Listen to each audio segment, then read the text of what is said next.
Hello नमस्कार दोस्तों, अर्शदी academy channel में एक बार फिर आपका हार्दिक स्वागत है। हमारे आज के इस वीडियो में हम सुपर फास्ट स्पीड में एसएससी के 10 अति महत्वपूर्ण प्रीवियस ईयर क्वेश्चंस के बारे में डिस्कस करेंगे। ये प्रश्न हमने सीएचएसएल की जो 2022 की एग्जाम हुई थी उसमें से चुने हुए हैं। इस वीडियो में हम फास्ट स्पीड में बेसिक कॉन्सेप्ट के साथ साथ शॉर्ट ट्रिक भी डिस्कस करेंगे ताकि आपको एक रियल एग्जाम लाइक एटमॉस्फेयर मिले और आप अपने प्रश्नों को आने वाली आगामी परीक्षाओं में अच्छे से कम समय में सही कर पाएं। आइए दोस्तों शुरू करते हैं। हमारा जो पहला प्रश्न है मिरर इमेज से संबंधित है। दर्पण छवि का चयन करना है। जब भी मिरर इमेज से संबंधित प्रश्न आता है हम सबसे पास वाले कैरेक्टर की सबसे पहले इमेज बनाते हैं। अब यहाँ पे ए दिया हुआ है तो ए को जब दर्पण के सामने रखते हैं कैपिटल ए तो वो इसी प्रकार से बनता है। जब पहले कैरेक्टर की इमेज मिल जाती है उसके बाद हम क्या करते हैं, हम ऑप्शंस की तरफ चलते हैं। अब देखिए ऑप्शंस में हमें मात्र ऑप्शन 4 ही ऐसा मिल रहा है जिसमें हमको ये इमेज मिल रही है, बाकी सब में अलग इमेज मिल रही है, तो ये सभी रूल आउट हो जाएंगे और ऑप्शन नंबर 4 हमारा सही उत्तर हो जाएगा। आप जब तक हमारे वीडियो को लाइक कीजिए, चैनल को सब्सक्राइब कीजिए। हम बढ़ते हैं अगले प्रश्न की ओर। देखिए अब यहाँ पे क्या दिया हुआ है, नंबर सीरीज से संबंधित प्रश्न है। अब संख्याओं के बीच का अंतर देखिए, यहाँ पे कितने का अंतर दिया हुआ है, 27 के बाद दिया है 31, मतलब ये कितना हो गया, ये +4 हो गया। 31 के बाद दिया हुआ है 42, मतलब ये कितना हुआ, +11 हो गया। 42 के बाद दिया हुआ है 72, मतलब ये कितना हुआ, +30 हो गया। उसके बाद देखिए 72 के बाद दिया हुआ है 139, मतलब ये कितना हो जाता है, 7 और 6 +67 का अंतर हो जाता है। इन संख्याओं को गौर से देखिए, 4 दिया हुआ है, 11 दिया हुआ है, 30 दिया हुआ है, 67 दिया हुआ है। ये सभी संख्याएं किसी ना किसी के घन के पास में है। जैसे देखिए 4 जो है उसको हम कैसे लिख सकते हैं, 1 का घन +3। 11 को हम कैसे लिख सकते हैं, 2 का घन +3। 30 को हम कैसे लिख सकते हैं, 3 का घन +3। 64 को हम कैसे लिख सकते हैं, 4 का घन +3। तो अब यहाँ पे क्या हो जाएगा, 5 का घन +3, 5 का घन +3, तो 5 का घन क्या होता है 125, और उसमें अगर एक 3 जोड़ दें तो 128 मिलता है। तो ये क्या हो जाएगा 139 और 128 जो है हमारी अगली संख्या हो जाएगी, ये हो जाएगा 7, 6 और 2, 267। ऑप्शन नंबर 1 हमारा सही उत्तर हो जाएगा। वीडियो पसंद आने पे चैनल को सब्सक्राइब कीजिए, वीडियो को लाइक कीजिए। दोस्तों अगले प्रश्न की ओर चलते हैं। यहाँ पे अल्फाबेट सीरीज से संबंधित प्रश्न, जब भी अल्फाबेट सीरीज से संबंधित प्रश्न आता है हम क्या करते हैं, प्लेस वैल्यू के कॉन्सेप्ट की हेल्प लेते हैं। जी होता है हमारा 7 पे, जे होता है हमारा 10 पे, डब्ल्यू होता है हमारा 23 पे और सी होता है 30 पे। इसी प्रकार जे होता है 10 पे, पी होता है 16 पे, जे एफ होता है 6 पे, ओ होता है हमारा 15 पे, फिर है क्वेश्चन मार्क। उसके बाद देखिए पी होता है 16 पे, बी होता है 2 पे, एक्स होता है हमारा 24 पे, एम होता है 13 पे। और आगे चलते हैं, एस हो जाता है 19 पे, एच हो जाता है 8 पे, जी हो जाता है 7 पे और वाई हो जाता है 25 पे। 7 से लेके 10 पे आए मतलब कितना हुआ, +3 हुआ। 16 से लेके 19 पे आए तो देखिए यहाँ पे भी +3 हो जाता है। तो ये कि 7 से 10 +3 और 10 से +3 कर देंगे तो यहाँ पे क्या आ जाएगा 13। 13 मतलब क्या होता है, प्लेस वैल्यू 13 पे पाया जाता है एम। ऑप्शन पे चलिए, एम कहाँ पे, ऑप्शन नंबर 3 में, तो ऑप्शन नंबर 3 ही हमारा सही उत्तर हो जाएगा। आगे हल करने की जरूरत ही नहीं है। हम बढ़ते हैं अगले प्रश्न की ओर। अब देखिए यहाँ पे क्या दिया हुआ है, यहाँ पे रेट को कैसे लिखा गया है, UDWH के रूप में लिखा गया है, RATE।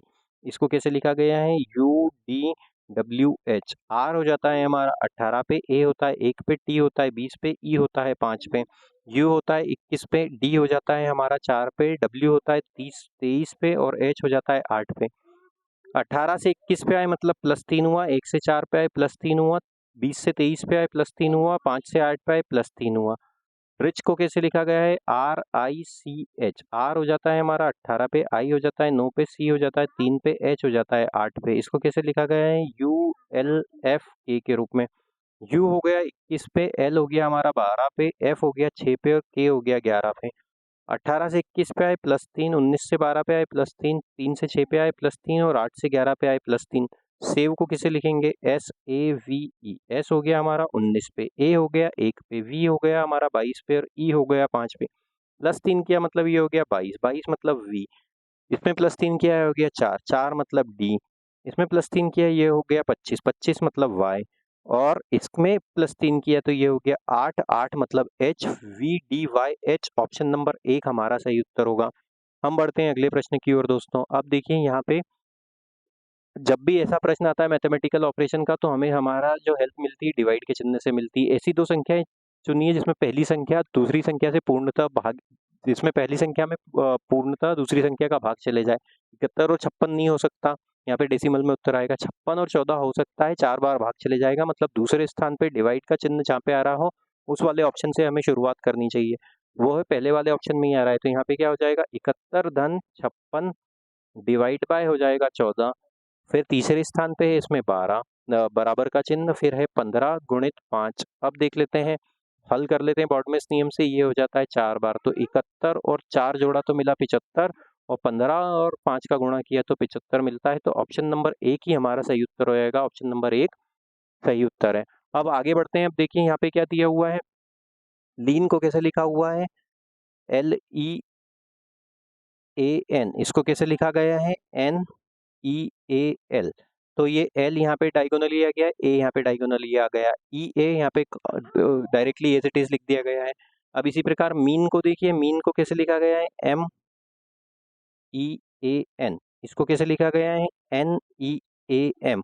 मतलब सिर्फ जो पहला और चौथा लेटर है उसको एक्सचेंज किया गया है, बीच वाला कांस्टेंट ही है। तो पहला यहाँ पे क्या हो जाएगा, यहाँ पे हो जाएगा R, फिर क्या हो जाएगा E, फिर हो जाएगा A, और फिर H, REAH। ऑप्शन नंबर 3 हमारा सही उत्तर हो जाएगा। हम बढ़ते हैं अगले प्रश्न की ओर। अब देखिए यहाँ पे क्या है, मैथमेटिकल ऑपरेशन से संबंधित प्रश्न है। M का अर्थ क्या दिया हुआ है, माइनस का चिन्ह। N का अर्थ दिया हुआ है हमको, N का अर्थ दिया हुआ है डिवाइड के चिन्ह के साथ। उसके बाद क्या दिया हुआ है, O का अर्थ क्या है, गुणा, और P का अर्थ है प्लस। तो बस अब इस समीकरण को और करना है, 81 है, 81 के बाद डिवाइड हो जाएगा ये 27, और ये ब्रैकेट में बंद हो जाएगा। उसके बाद O है, O का अर्थ क्या है, गुणा, गुणा 4, M की जगह क्या आ जाएगा, माइनस, माइनस के बाद 21, P की जगह क्या आ जाएगा, प्लस, फिर आ जाएगा 72, 72 के बाद फिर से आ जाएगा प्लस, फिर आ जाएगा 3, फिर M की जगह क्या आ जाएगा दोस्तों, माइनस का चिन्ह, फिर 3, फिर O की जगह क्या आ जाएगा दोस्तों, O की जगह आ जाएगी गुणे का चिन्ह, और ये हो जाएगा 9। बस अब इस समीकरण को हल कर लेते हैं। तो सबसे पहले ब्रैकेट में हल करेंगे, ये हो जाएगा 3, 3 आ जाएगा, 3 और 4 का गुणा किया तो ये हो गया 12, 12 माइनस 21 धन 72 धन 3 माइनस 27 हो जाएगा। बस अब इसको हल कर लेते हैं। पहले माइनस माइनस वाली संख्याओं को जोड़ लेते हैं, तो 21 और 27 हो जाएगा 48, और प्लस प्लस वाली संख्याओं को जोड़ लेते हैं तो 12 और 72 हो जाता है 84, और 3 87। बस 87 में से 48 अगर हमने घटा दिया तो हमें हमारा उत्तर मिल जाएगा। 17 में से अगर 8 गए तो हमको मिलते हैं 9, और 6 में से 4 गए तो मिलते हैं 2, 29। ऑप्शन नंबर 2 हमारा सही उत्तर हो जाएगा दोस्तों। हम बढ़ते हैं हमारे अगले प्रश्न की ओर। अब इस आकृति में त्रिभुजों की संख्या ज्ञात करनी है। तो जब भी ऐसा प्रश्न आता है कि इस प्रकार की आकृति हो, ऐसी आकृति हो, और उसमें एक ऐसा त्रिभुज बना हो, इस प्रकार से त्रिभुज बना हो, तो इस वाली आकृति में कुल त्रिभुजों की संख्या होती है, इस वाली आकृति में कुल त्रिभुजों की संख्या 5 होती है। कैसे होती है, ये पहला त्रिभुज हो गया छोटा वाला, देखिए ये पहला हो गया, ये दूसरा छोटा वाला त्रिभुज हो गया, फिर ये तीसरा वाला छोटा त्रिभुज हो गया, ये 3, एक ये जो बीच में दिया हुआ है ये त्रिभुज हो गया, ये 4, और एक ये हो गया 5। तो देखिए एक आकृति तो हमको यहाँ पे ये दिख ही रही है, अंदर की तरफ जो है, इसमें से हमको 5 त्रिभुज मिल जाएंगे। इसी प्रकार ये जो बड़ी वाली आकृति है, इसमें से भी हमको 5 त्रिभुज मिल जाएंगे। तो एक और 5 और 5 10, और एक और एक्स्ट्रा त्रिभुज कौन सा है, ये वाला त्रिभुज एक एक्स्ट्रा त्रिभुज है। 5 और 5 10, और एक 11। ऑप्शन नंबर 2 हमारा सही उत्तर हो जाएगा। काफी ज्यादा सरल प्रश्न था। आगे चलते हैं। अब देखिए यहाँ पे फिर क्लासिफिकेशन से संबंधित प्रश्न है। 5 से आया है 33, 11 से आया है 141। तो 5 से हम 33 कैसे ला सकते हैं, ये देखिए दोस्तों, 5 में अगर हम 7 का गुणा कर दें तो हमको क्या मिलता है, 5 में अगर हम 7 का गुणा कर दें तो हमको मिलता है 35, और 35 में से अगर हम 2 घटा दें तो हमको क्या मिलता है, 33। तो यही लॉजिक अगर यहाँ पे लगाएं तो 11 में अगर हम 7 का गुणा कर दें तो हमको क्या मिलता है, 11 में 7 का गुणा करने पे मिलता है 77, लेकिन सामने तो दिया 141। तो इस 7 को हम कैसे दिख सकते हैं कि पहली संख्या में +2 किया, मतलब अगर पहली संख्या a है दूसरी संख्या b है तो हमने क्या किया, a इंटू a प्लस 2, ये जो आया हमारे पास इसका मान, इस समीकरण में से हमने 2 घटा दिया तो हमको दूसरी संख्या मिली है। तो यहाँ पे देखिए 11 है, 11 गुणित 11 धन 2 कर देंगे तो क्या हो जाता है 13। अब इन दोनों का गुणा करके -2 करते हैं तो 141 आता है क्या, 11 तिया 33 की 3 हासिल के आए 3, 11 कम 11 और 3 14, 143, 143 में से 2 घटा दिया तो 141 मिलते हैं। वही लॉजिक लगा हुआ है। अब देखते हैं यहाँ पे 7 है, तो 7 में 7 + 2 कर देंगे तो क्या हो जाएगा 9, और ये जो प्रोडक्ट आया ये आया 63, और 63 में से 2 घटा दिया तो आया 61। ऑप्शन नंबर 3 हमारा सही उत्तर हो जाएगा। हम बढ़ते हैं हमारे अगले प्रश्न की ओर। नंबर सेट से संबंधित प्रश्न है यहाँ पे।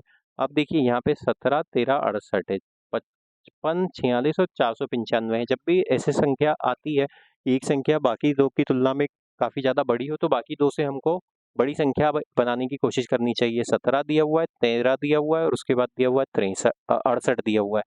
17 और 13 से 68 कैसे बना सकते हैं हम?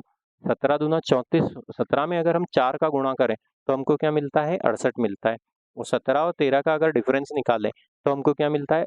4 मिलता है। मतलब क्या हुआ? पहली संख्या अगर ए है, दूसरी संख्या बी है, तीसरी संख्या सी है, तो हमने क्या किया? पहली संख्या ए में गुणा कर दिया ए माइनस बी का। यही लॉजिक 55, 46 और 495 में है। तो यहाँ है 55 गुणित, अब ये हो जाएगा 55 माइनस 46, तो ये कितना होता है? 55 गुणित 9। अगर इसका आपस में गुणा कर दे तो 9 पंजे 45 की 5 हासिल क्या है? 4, 9 पंजे 45 और 4 95। वही लॉजिक लगा हुआ है, ए इंटू ए माइनस बी। तो अब देखते हैं ये वाला लॉजिक कौन सा वाला ऑप्शन फॉलो कर रहा है। पहले वाले ऑप्शन को देख लेते हैं। 75 और 75 में गुणा करेंगे 75 और 69 के डिफरेंस का, मतलब 6 का। तो 75 में अगर हम 6 का गुणा करें, 6 पंजे 30 की 0, हासिल क्या है? 3, 7 छंग 42 और 3 45, 450 होता है। यहाँ 470 है, तो ये ऑप्शन रिजेक्ट होता है। दूसरे में देखिए 45 और इन दोनों का अंतर कितना होता है? 6 होता है। 45 गुणित अगर 6 कर लें तो हमको क्या मिलता है?